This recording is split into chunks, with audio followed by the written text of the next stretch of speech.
Good morning, everyone. First of all, I want to extend a very, very warm welcome to all of our IDA colleagues here today and a Happy New Year. I think I haven't got around to say it to everyone, but I'll try and do that over the next day or two as well. Also, I want to recognise Fergal's leadership of the board. To our board members, as we mentioned, we're joined by Tony and Leisha and also John Newham from our parent department. I'd also like to recognise as well this morning the partnership with DETI, and indeed I know there's quite a few colleagues from DETI have joined us here this morning as well, and I just want to say we appreciate your ongoing support with us and partnership with IDA over many years, and we look forward to that in the future. Finally as well, I'd just like to maybe recognise that while it is our IDA annual conference, we're very clear and always have been the case that what we do actually requires partners. It requires a partnership within our own organisation because we're a diverse organisation spanning the whole globe with different functions and different activities. But we also have partners, very good partners that we have externally. And today we're joined by a number of those partners. And in particular, I'd like to recognise the partnership, I suppose, and also our neighbours in Research Ireland, and Kieran Shoga joins us here today. Darren Morrissey from Nibert as well. It's great to see Darren here. I saw you there earlier. Sorry, I can't see with the lights, so I'm not sure where you are.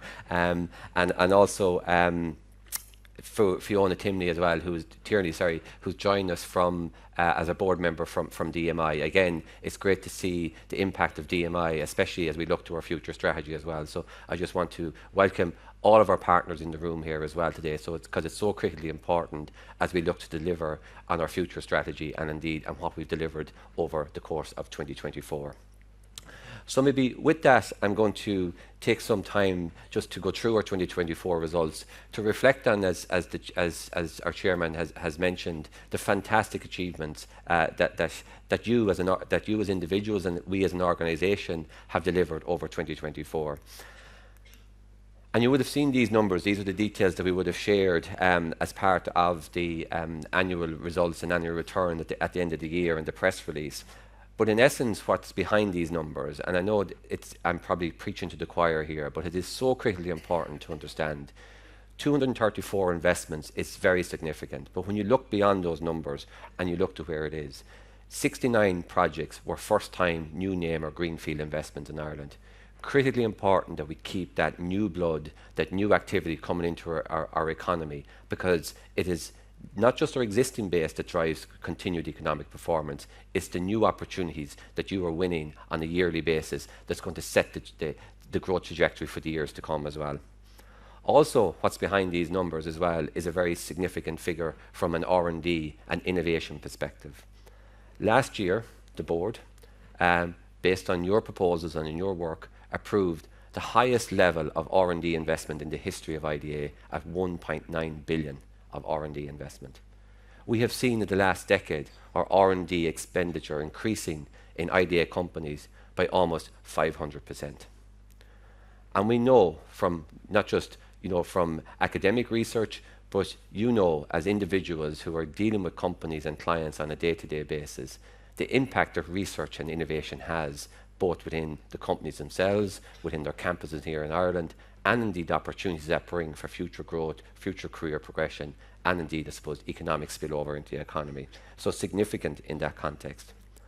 Also, what's really rewarding as well, and I think Fergal used a comment about keeping between the ditches. We also have to make sure that those ditches are all over the country. So it's the regional element of it. Today, it is, it's a great position to be in that almost 60% of our investments are outside of the Greater Dublin area. And maybe just to share some thoughts on that, I'm in the privileged position to represent the organisation and represent you on a number of different forums and in a number of different discussions with peers all over the world in particular areas. The one area actually where they are very interested in is how did Ireland achieve balanced regional investment? And how we've achieved it is through the focus of the IDA team, through the focus and the commitment that we've got from government through our own parent department to actually lead and be that pioneer and to take those, if you want to call it, calculated risks as to build those clusters and to take opportunities. And we're seeing that come to fruition. And we can see that, and especially, and maybe I'll speak to myself, for some of us who have been in IDA for more than a generation at this point, you can see how different regions have changed in terms of in terms of their profile, in terms of the activities that they do. And that's not just visible within the campuses and the clients that we work with, it's actually visible within the communities. So behind these numbers, we have not just economic performance, we also have economies and communities that have been supported as part of this. And of course, the other thing just to maybe make reference to as well is that while we're always, I suppose, counting the job creation, and that's so critically important, that we've, through your approvals from last year, 13,500 new jobs will be created in our economy. It's also noteworthy that in terms of two other key areas, skills and uplift in terms of skills and talent, 110 million invested and supported through IDA's supports over 2024, and an equal amount invested from a sustainability perspective, 117 million in our client companies supported through their programs through IDA as well. So again, making sure that we are strengthening the core, but we're also in ensuring that we're investing in the future areas of people and technology and indeed sustainability. And I'm going to take a moment just to reflect on some of the key highlights and investments from 2024. The first thing I'm going to say is that I just want to say a massive thank you. Thank you not just for your work that you do with the client companies in terms of winning the investments, but secondly, ensuring that those investments are known in the public domain. It is so critically important in terms of ensuring Ireland and indeed IDA remains at the centre of that economic performance, not just in Ireland, but also internationally. So the value of winning the investment, but also the value of actually the announcements is so critically important. So I want to thank you, and I want to thank the team in comms to ensure that we continue to maximise those opportunities. Just maybe to take a few examples here. There's a lot of names up here, but maybe just to talk about them. In terms of new names, first-time investments, UKG into Kilkenny, fantastic investment, again in region. Calypso AI, again, at the front end of where we know the industry is going and where economics is going in terms of AI, so important. Sirius XM, who many people will probably know, especially those in the US, if you turn on your radio in your car, you will know what Sirius XM is. Evernorth Healthcare Services, returning back to Galway. And there's two clear examples here, Evernorth and Motorola Solutions. And maybe just to spend 2 moments on those, because I think in some ways they really emphasise what it is in terms of the DNA and IDA. Both of those companies were companies who were in Ireland probably 2 decades ago and who actually left Ireland. But through the partnership, through that network, through that continuous engagement and focus of IDA, we saw the opportunity actually to bring those companies back into Ireland. And they've now come back into Ireland with new investments that are customer facing, that are innovative facing, and that are looking to the future. I think that's a testament of what IDA does. You won't win every battle, but we certainly won't lose too many. And I think that's a prime example of both of those in terms of Evernorth and Motorola. Maybe just to pick on a few other elements of note as well. When you look at the scale and the innovation of investments that are on this slide, if we think about scale, Eli Lilly, 1.8 billion invested in 2 locations last year in Limerick and Cork. BMS, 400 million in terms of an investment here in Dublin. IBM and Microsoft at the cutting edge of innovation, cutting edge of AI and of digitalization, are going to create employment for over 800 people in IBM's case and 550 in Microsoft's case. Really great examples, and both spreading across a regional perspective, in a technology perspective, and indeed from a scale. So I really want to recognise that. And of course, it would be remiss of me when I'm here not also to maybe finish on a high, and that is in terms of Frauenberg Medical, and this is a personal element at one level. But just to say, it's incredible to see for those. Frauenberg Medical is a company that's based in Carrick and Shannon, employing 1,000 people in County Leitrim, the largest single employer in the county. That has a major impact in terms of communities, in terms of the Northwest region. And it was great to see that investment. And I just want to, again, if it's a great privilege to be in a position on a constant basis and on a fairly constant basis to go to sites such as these announcements and to see the impact that has on those communities. And as I say, that's because of the work that you do. So I want to say thank you very much, and you should give yourselves a round of applause.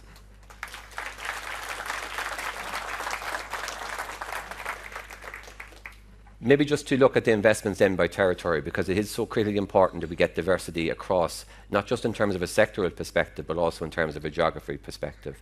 And for our 2024 results, they're as follows. So the US continues to be our dominant, and of course that has always been the case. Last year delivering 67% of our investments, followed by Europe at 26%, and Asia Pac, our growth markets, then at 16%.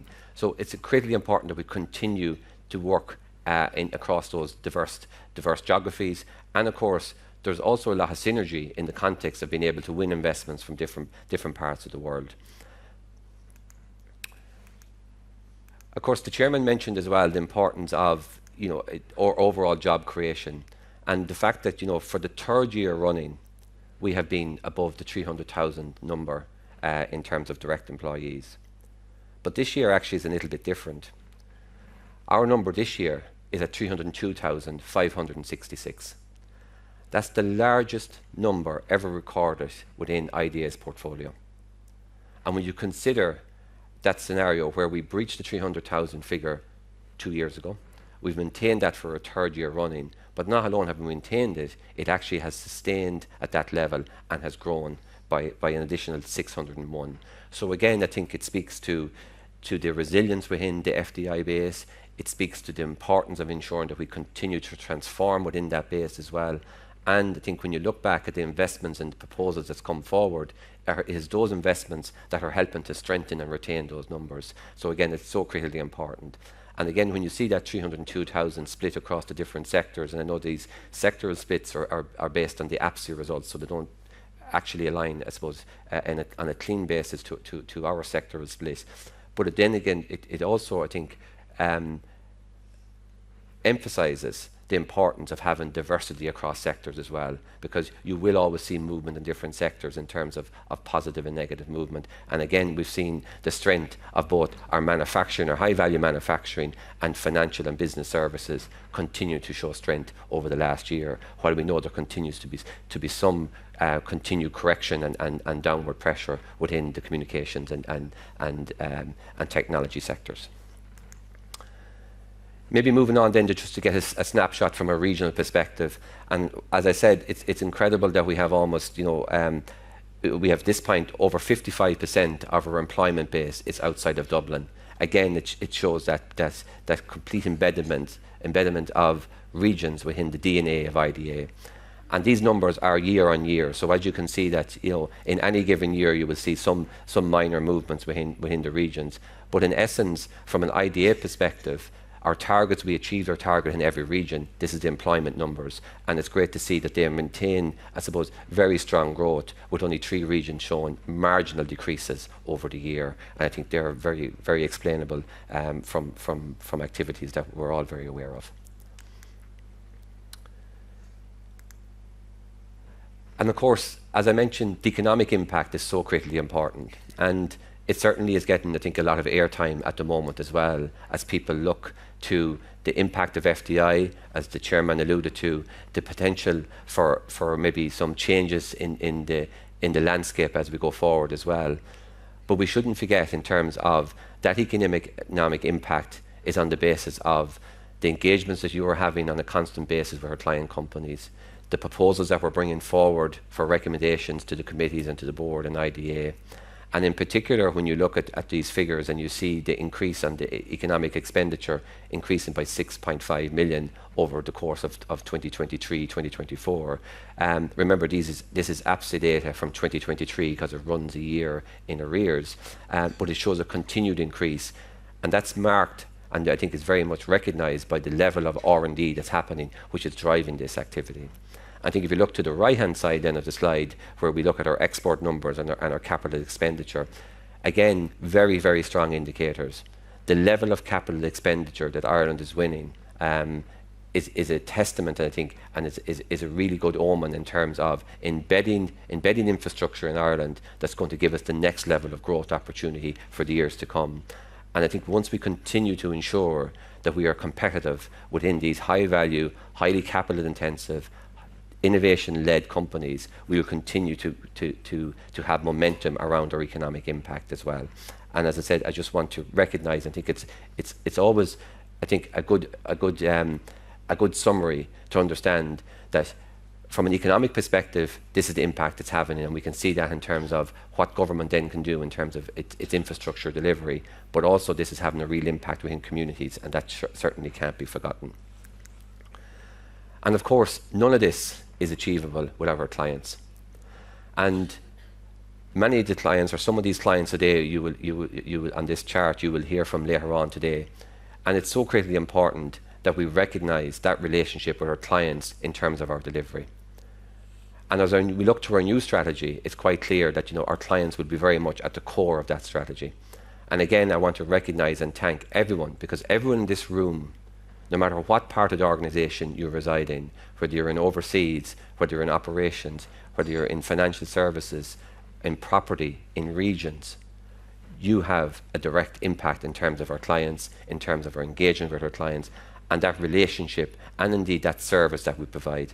Because collectively, it's that collective service and interaction with our clients that's a differentiator for IDA across the world. I just want to take a moment maybe to share where we're going to go in terms of the next strategy. You would have seen this slide previously in terms of the 4 growth areas that we're seeing in terms of opportunity for the next strategy cycle. Digitalization and AI, so critically important. And if we go back and link that to some of the investments that we've seen in the last year, particularly the 2 investments I talked about from Microsoft and IBM, very much in the space of AI and digitalization, and we're going to see a continuation of that. In the area of semiconductors, there is no doubt that the whole area of semiconductors, Ireland's capability within semiconductors is very unique. And we will hear more from that actually. We're very fortunate, I think, to have an esteemed member from that industry with us later on this morning. But that's a real area of opportunity and growth for Ireland. On sustainability, there's 2 areas in sustainability. We have to focus on decarbonisation of our current existing clients, and that's what we're actively doing. And I think that's what those investments that I spoke about earlier at the 117 million are particularly driving towards decarbonisation. But we also need to look at the opportunities in terms of the new economy, the green economy, what that's going to look like, and where Ireland can maximise it. And of course then, the final area then is the area of healthcare, the area of biopharmaceutical, of medical device, the crossover with digital health and personalised medicine, all going to be key areas of growth, not just for the Irish economy, but for global economy. And of course, this is going to be all captured through our new strategy, Adopt Intelligently. More about this tomorrow morning. I'm not going to spoil it now because I think we're going to spend some time on this tomorrow morning. But again, just to recognise, I think the chair talked about, their role is to ask the difficult questions and to provide the support. And I just want to say, through the strategy process, to acknowledge, I think, the interaction from the board members, from the work they've done through the working groups and support.